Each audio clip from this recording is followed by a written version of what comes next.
It was an ordinary Tuesday night in our home in Seattle. The autumn air had grown crisp, and the trees outside rustled against the windows like whispers in the dark. I had just finished the usual household routines, cleaning up dinner plates, folding laundry, and checking on the kids' homework. Life had been running in circles lately: work, chores, errands, and the quiet but heavy rhythm of routine.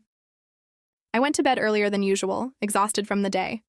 My husband, Daniel, had stayed up watching a documentary in the living room, and the kids had already gone to their rooms. I drifted into sleep easily, thinking only about the work meeting I had in the morning.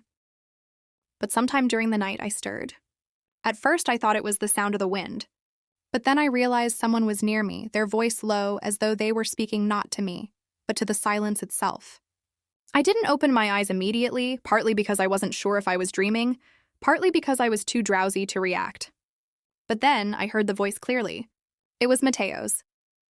Mateo wasn't my son by birth, but he had been a part of my life for years now. Daniel had raised him, and when I came into their lives, Mateo had already been a teenager full of big questions and unspoken thoughts. By now he was in his early 20s, grown, thoughtful, and sensitive. But in that moment, standing beside my bed, he sounded small, fragile. His words came out like a confession, one that had been living inside him for far too long. He whispered, "I don't know how to tell anyone this, but I feel like I can't carry it anymore." My heart raced. I didn't move. I wanted to hear him out. I've been pretending to be okay. Pretending to smile, to laugh, to joke around. But I'm not. I'm scared of what people would think if they knew what was going on inside me.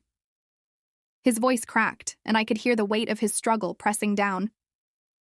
I realized he wasn't talking to me directly. He thought I was asleep. He was speaking to himself, maybe to God, maybe to the quiet, but those words were spilling out because he could no longer keep them inside. He continued, "Dad thinks I'm strong.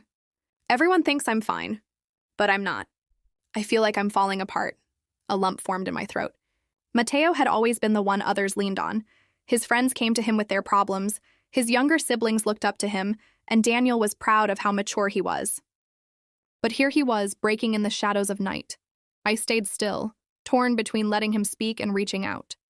Finally, I decided to gently stir, pretending as though I had just woken up. I opened my eyes slowly, letting the dim light of the lamp wash over the room.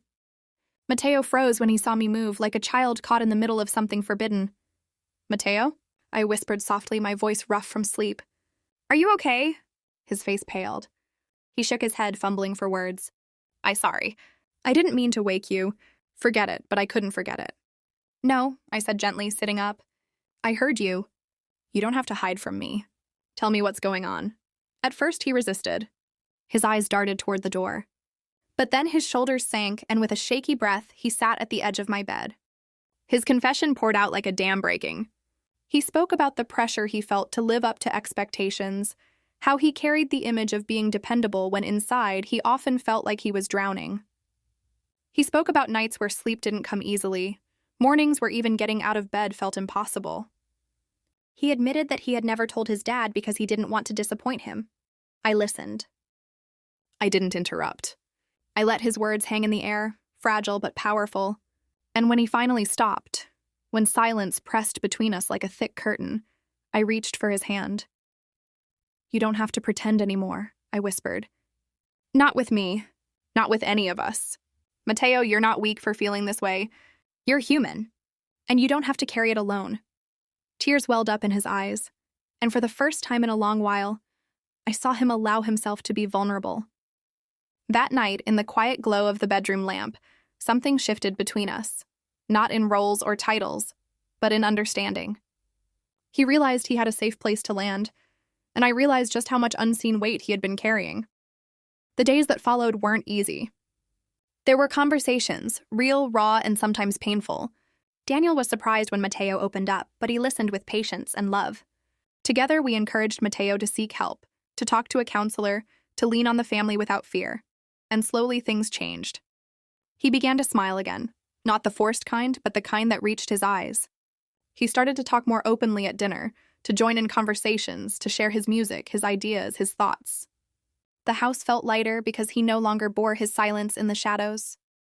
Looking back, I often wonder what would have happened if I hadn't woken up that night, if I hadn't heard his whispered confession. Life has a strange way of unraveling truths in the quietest moments. Mateo's secret could have stayed hidden, eating away at him, but instead, it became the bridge that connected us deeper as a family. Even now, whenever I think about that night, I feel grateful. Grateful that I listened, that he trusted me, and that together we found a way forward. Because sometimes all it takes is one moment of honesty in the dark to change everything.